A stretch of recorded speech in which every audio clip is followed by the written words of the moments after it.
So in here we will be seeing an example, a practical example to calculate the different calibrations of this model. Those are 9 predictions with on the P column we have the 3 probabilities of each class and Y is the ground truth. And we can see for now that the calibration values, all of them are 0. So this means that this is a perfectly calibrated classifier since the confidence matches the accuracy exactly. So I am not sure if you can see the last value of this third column, but for the next slides we will have all the 9 predictions on the left. So no worries. Okay, so here we have the 9 predictions on the left. On green, we have the ones that the prediction corresponds to the ground truth, and in red, the ones that doesn't. So first, let's see what the beans are. These are the 3 beans. The confidence for the first bean, the confidence is 2/3, 1/3, and 0. And for the second bean, it's 0, 2/3, 1/3. And for the third bean, it's 1/3, 0, 2/3. So in here, we are considering the whole probability vector to compute the full calibration. So we can see that for the first bean, the accuracy for the first class is 2/3, since 2 out of 3 are correct. And then the accuracy for the second class is 1/3, since the other class it's well, it's 1/3. The accuracy the accuracy is 2/3, 1/3, and 0. And we can see that there's no mismatch between the probability and the accuracy for the first bean. If we study the following beans, we will find that it's exactly the same as well. So when computing the full ECE, since in any bean there is no mismatch between the confidence and the accuracy, we can see that this is a perfectly calibrated classifier. So in here, we are changing the last value, the last ground truth for the last row, and instead of 1 it's 2. We can see how this value is modified. So we will need to compute again the third bean, no? So we see that the accuracy changes, and from 1/3 of the first class goes to 1/3 to the second class. This produces a mismatch between the probability and the accuracy of the third bean, which results in a not perfectly calibrated classifier, since the full EC is not 0. So now we will be computing the class-wise calibration. First, we will start by computing the probability per each class. So in here, we only consider marginal probabilities. So for class 1, we will be adding up all the probabilities for class 1, the same for class 2, and the same for class 3. So in the way that this example is distributed, the probability is the same for the 3 classes. Then let's compute the accuracy. For class 1, we have 2 true positives, which are the 2 first rows. Then we have 5 true negative, 1 false positive, that would be the third row, and 1 false negative, that is the last row. So after computing the accuracy, we can see that there is no mismatch between probability and accuracy. This is why we end up by having 0 in this EC for class 1. Then for class 2 and class 3, as the same happened in probability, the accuracy is calculated and it's the same result as in class 1. So we find out that we have a perfectly calibrated error classifier.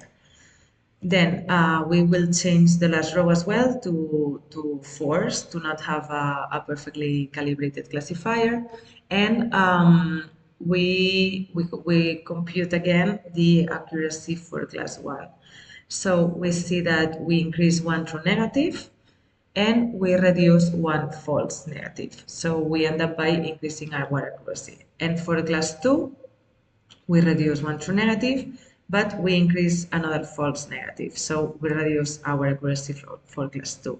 So when computing the ECs per class, we can see that there's a mismatch between for the expected calibration error for class 1 and another one for class 2. So we end up by having a not perfectly calibrated classifier. So for confidence calibration, in here we only consider the highest probability. So in this case, we just have one bit since all the max probabilities in this example are 2/3. So we compute the probability and then we compute the accuracy. The accuracy, it's 6 out of 9 are correct. So we compute this EC, but we realize that we do not have a mismatch, so it's a perfectly calibrated classifier as well. We will change the value of the last row, but this in this confidence calibration has no impact since we just care about the class that has the maximum confidence. So again, we still have a perfectly calibrated classifier. So this gives us the information that if we really want to go in depth when studying calibration, maybe this is not the best method.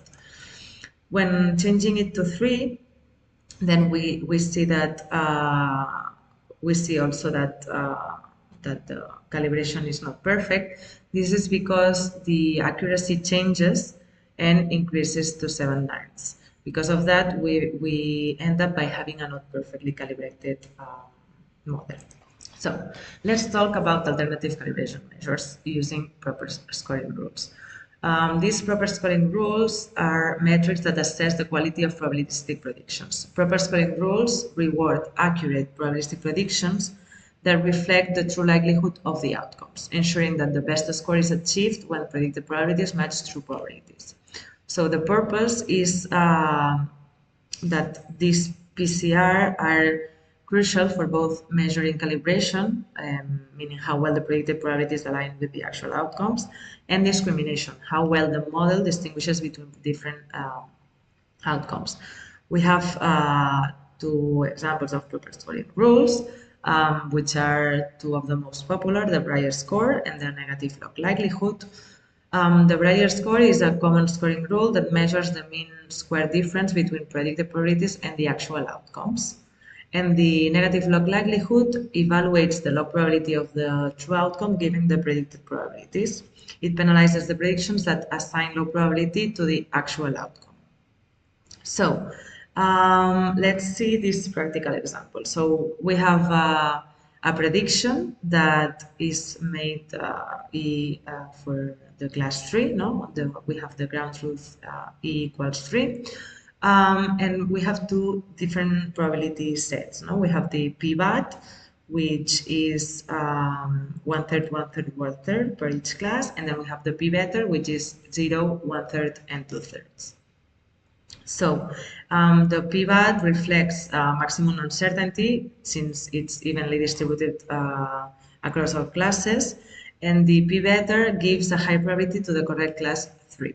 For the p-better has a lower value, for the p-bat has a higher value, and we can see that when we use the two ground truths, it's 0, meaning that the closest to 0, the better.